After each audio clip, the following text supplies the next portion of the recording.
सभी श्रद्धालु साथियों को मकर संक्रांति की हार्दिक शुभकामनाएं।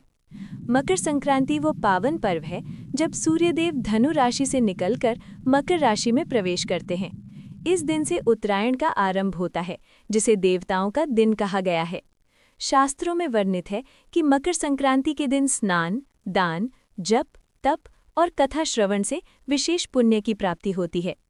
कहा जाता है कि इस दिन कथा सुनने मात्र से सूर्यदेव प्रसन्न होते हैं और जीवन से रोग, शोक, दरिद्रता व क्लेश दूर हो जाते हैं।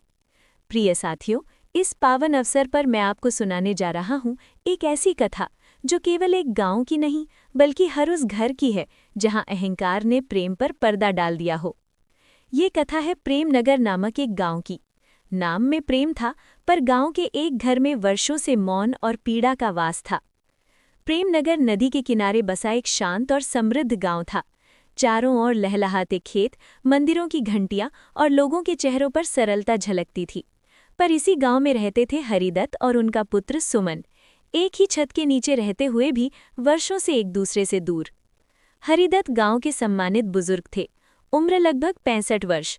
जीवन भर उन्होंने ईमानदारी से खेती की, परिवार पाला और समाज की सेवा की। उनका चेहरा शांत था, पर आंखों में एक अनकहा दर्द छिपा रहता था। उनका पुत्र सुमन पढ़ा लिखा, आधुनिक सोच वाला युवक था।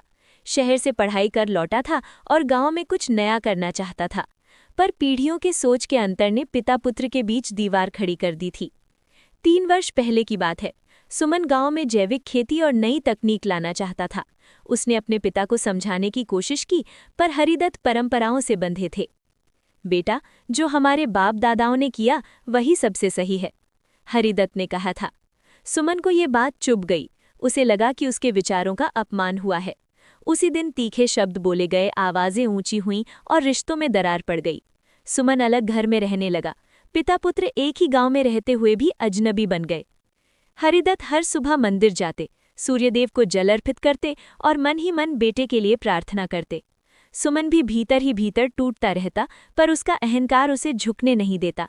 गांव की रौनक, त्योहार, उत्सव सब फीके लगने लगे। फिर आई मकर संक्रांति। गांव में उत्सव का माहौल था। तिल गुड़ की खुशबू, पतंगों की रंगीन उड़ान और हर घर में उल्लास। पर हरिदत्त के आंगन में सन्नाटा था। सुमन के घर में भी कोई खुशी नहीं थी। दोनों के मन में पुरानी यादें जाग रही थी। मकर संक्रांति की सुबह गांव के मंदिर में सूर्यदेव की विशेष कथा रखी गई थी। हरिदत्त भी स्नान कर मंदिर पहुंचे। उधर न जाने क्यों सुमन के कदम भी मंदिर की ओर बढ़ गए। दोनों एक ही स्थान पर थे, पर एक दूसरे से दूर। पंडित जी ने कथा आरंभ की। आज सूर्यदेव उत्तरायण हुए हैं। ये केवल सूर्य की दिशा का परिवर्तन नहीं, बल्कि हमें भी सिखाता है कि हमें अपने जीवन की दिशा बदलनी चाहिए। अहंकार, क्रोध और कटुता को छोड़कर प्रेम, क्षमा और करुणा की ओर बढ़ना चाहिए। सूर्यदेव बिना भेदभाव के सबको प्रकाश देते हैं, वैसे ही हमें भी अपने रिश्तों में बिना शर्त प्रेम देना चाहिए। ये शब्द सुमन के हृदय में उतरने लगे। उसे अपने पिता का त्याग, उनका प्रेम और अपनी जिद याद आने लगी। उसकी आंखों से आंसू बहने लगे। उधर हरिदत्त की आंखें भी भर आईं। दोनों के हृदय पिघलने लगे। कथा समाप्त हुई। लोग बाहर जाने लगे। तभी सुमन ने साहस जुटाया। वो अपने पिता के पास गया और उनके चरणों में गिर पड़ा। पिताजी, मुझे माफ कर दीजिए। मेरा अहंकार मेरी सबसे बड़ी भूल थी। हरिदत्त ने कांपते हाथों से अपने बेटे को उठाया और सीने से लगा लिया। बेटा, पिता का दिल कब से यही पल चाहता था। मंदिर में उपस्थित हर व्यक्ति की आंखें नम हो गईं। गांव वालों ने कहा, आज सच में मकर संक्रांति हुई है, क्योंकि आज 2 हृदयों में उत्तरायण हुआ है। उस दिन के बाद हरिदत्त और सुमन ने मिलकर खेती की, जीवन जिया और गांव को नई दिशा दी। प्रेमनगर सचमुच अपने नाम को सार्थक करने लगा। प्रिय साथियों, यही है मकर संक्रांति का संदेश। अहंकार छोड़ो, रिश्ते जोड़ो और प्रेम को जीवन का सूर्य बनने दो।